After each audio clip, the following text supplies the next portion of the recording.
रहे थे कि टाटा स्टील में खरीदारी की सलाह दे भी रहता है और आज अच्छी तेजी है, 2% से ज्यादा की तेजी है।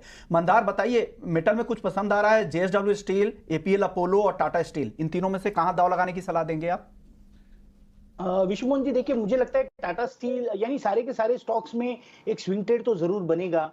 इन्वेस्टमेंट की राय तो नहीं रहेगी, लेकिन शॉर्ट टर्म के व्यू से ये सारे सारे स्टॉक्स पे हम एक व्यू जरूर बना सकते हैं। अब एपीएल अपोलो की अगर बात करते हैं तो देखिए 1337 इस तरीके का स्टॉक के लिए एक रेजिस्टेंस बना हुआ था, वो ब्रेक करके स्टॉक ऊपर चला है, आज ही ब्रेकआउट हुआ है।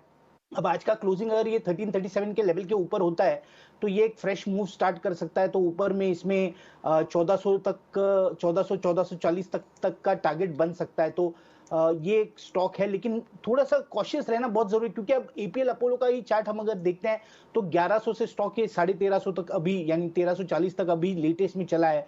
तो ऑलरेडी इतना चलने के बाद रेजिस्टेंस जब कोई स्टॉक ब्रेक कर देता है तो कंसोलिडेशन में से चले जाता है, तो इसलिए थोड़ा सा कॉशियस रहना बहुत जरूरी है। अब टाटा स्टील की अगर बात करते हैं तो देखिए इसमें रेजिस्टेंस है 114 115 का जो लेवल है, ये स्टॉक में रेजिस्टेंस बनता है, फिलहाल उस रेजिस्टेंस के नीचे ट्रेड कर रहा है। तो रेजिस्टेंस ब्रेक होने के बाद इसमें 124 125 तक का मूव बन सकता है। तो रेजिस्टेंस ब्रेक होने की राह दिखनी चाहिए टाटा स्टील के केस में।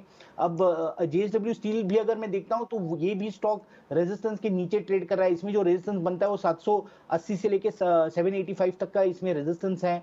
तो ऐसा ऐसा है नहीं कि इमीडिएट ये स्टॉक्स बाय कर सकते हैं, लेकिन तीनों में अगर कोई कौन सा स्टॉक अच्छा रहेगा तो एपीएल अपोलो फिलहाल लग रहा है 1337 का लेवल है, अगर इसके ऊपर का क्लोजिंग देता है तो ऊपर में 1400 1440 तक ये स्टॉक चल सकता है।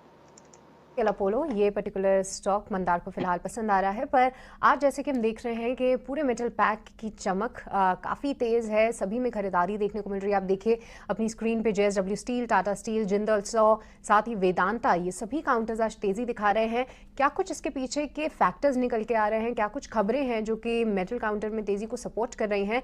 अशेषा ये पूरी जानकारी लेकर हमारे साथ जुड़ चुकी हैं। अशेषा बताइए, क्यों है मेटल्स में खरीदारी? जी हाँ, मेटल शेयरों में आज काफ़ी तेज़ी देखने को मिल रही है। इनफैक्ट निफ्टी मेटल इंडेक्स की बात करें तो सबसे बड़ा सेक्टोरल गेनर है आज के ट्रेडिंग सेशन में। याद रखें, चाइना सबसे बड़ा कंज्यूमर है, ग्लोबल कंज्यूमर है मेटल्स का, और चाइना से कुछ भी पॉजिटिव न्यूज़ आती है तो वो एक पॉजिटिव ट्रिगर होता है पूरे मेटल सेक्टर के लिए। कल चाइना ने रेट कट अनाउंस किया, 2% से रेट्स घटाकर 1.9% पर ला दिए गए हैं, जो सबसे पहला कट है अगस्त 2022 से। इकोनॉमी को बूस्ट करने के लिए ये स्टेप लिया गया है चाइनीज गवर्नमेंट के द्वारा। रियल एस्टेट सेक्टर को बूस्ट करेगा ये स्टेप, जिसके चलते इंफ्रास्ट्रक्चर डिमांड बढ़ेगी, और मेटल कंपनीज के लिए रेट कट और इकोनॉमी को बूस्ट करने के कोई भी स्टेप्स पॉजिटिव होते हैं, जिसके चलते मेटल शेयरों में आज तेजी देखने को मिल रही है। इनफैक्ट चाइनीज डिमांड की बात करें तो पिछले कई महीनों में चाइनीज डिमांड काफ़ी कमज़ोर रही है, और उसी के रिपरकशन इंडियन स्टील सेक्टर पर भी देखने को मिले हैं। चाइनीज डिमांड काफ़ी कमज़ोर है, जिसके चलते एक्सपोर्ट्स बढ़ गए हैं चाइनीज़ कंपनीज के, और इंडिया में इंपोर्ट्स भी बढ़ गए हैं, जिसके चलते इंडियन स्टील प्राइसेस काफ़ी कमज़ोर देखने को मिल रहे हैं पिछले कई महीनों में।